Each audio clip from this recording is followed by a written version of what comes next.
Dear friends, today we celebrate the going home of Venerable Stephen Ferrando, the 43rd death anniversary of the ex-military officer decorated with the Italian Silver Medal during the First World War, who became the apostle of Christ to conquer India, particularly the Northeast, all for Jesus.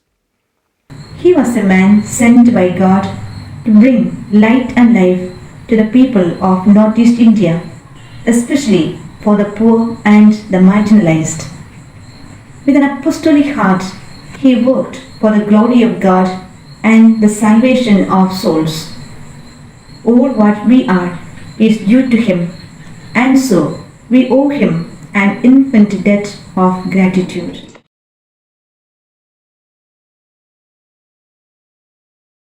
Dear sisters, of the many medals that adorn his valiant soul in heaven, one of the brightest is the grace of unity, wherein prayer and work both flow from the single source of love of God and of neighbour.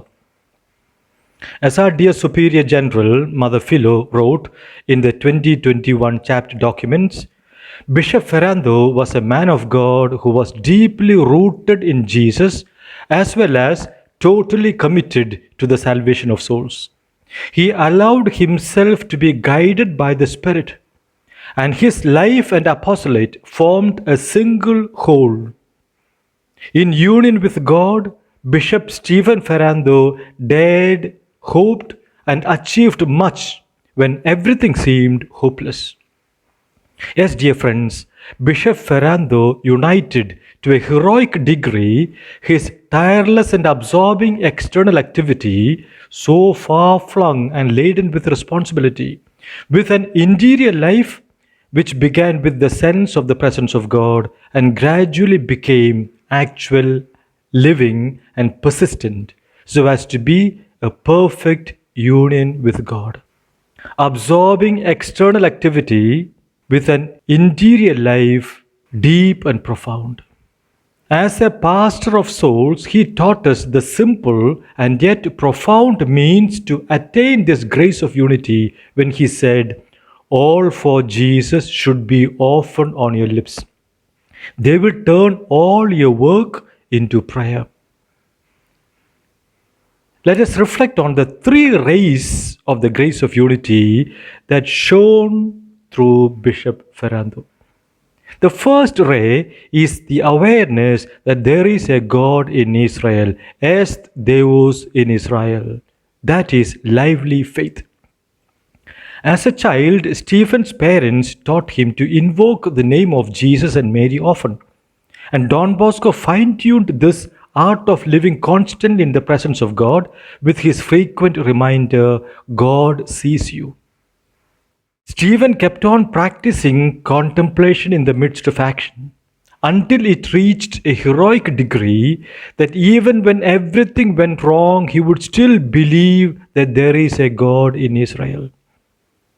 God is for us a refuge and strength, a helper close at hand, so we shall not be afraid even though the earth should rock. The Lord of hosts is with us. The God of Jacob is our stronghold. God is within, it cannot be shaken. God will help it at the dawning of the day. Be still and know that I am God, supreme among the nations, supreme on the earth.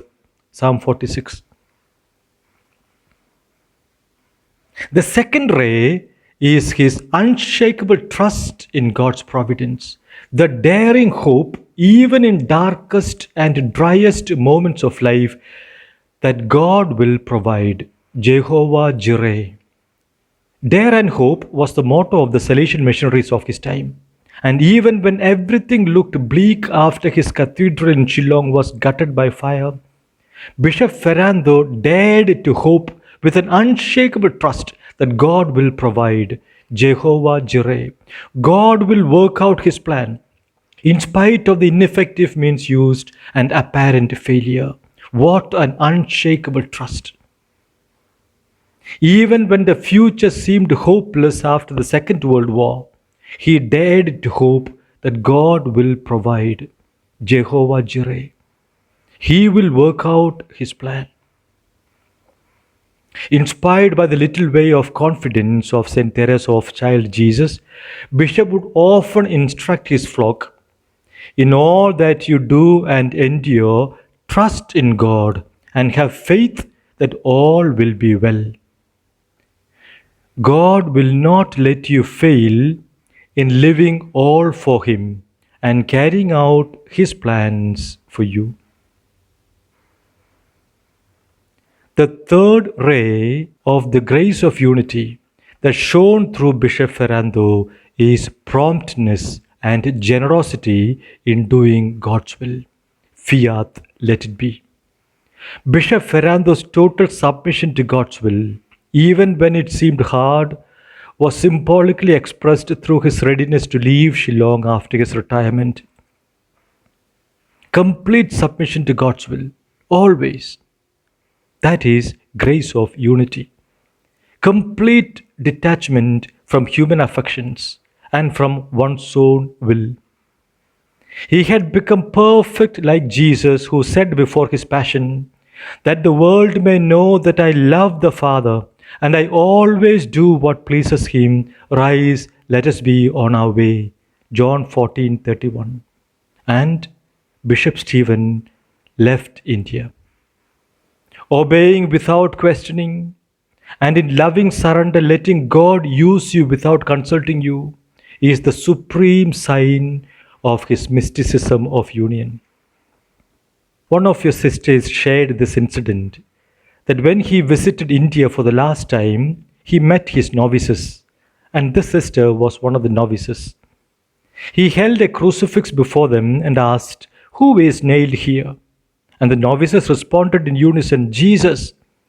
Then turning the crucifix around, Bishop asked, "Who is crucified here?"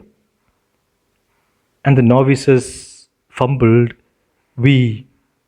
Bishop said, "Yes, dear novices, you must be crucified on this side, to be crucified with Christ, as spouses of Christ crucified. We must be crucified with Christ, with the nails of faith, hope, charity. Faith, there is a God in Israel. Hope, God will provide. Charity, let it be to me according to your will." Let us thank the Lord today for our beloved Bishop Ferrando, a saint of the grace of unity. And a beautiful way to thank God for our vocation is to decide today that I will become a saint of the grace of unity. For dear sisters, the MSMHC of the future will have to be a saint or she will cease to be. Like leaven that transforms the flour, an interior life of faith that there is a God in Israel, hope that God will provide, all will be well, and loving surrender like Mary, let it be, will form the spirit of the MSMHC of the future. This will radically renew her consecration and her mission. For there is a God in Israel and nothing is impossible for him. And this God will provide us with all the graces we need to live all for Jesus. God bless you.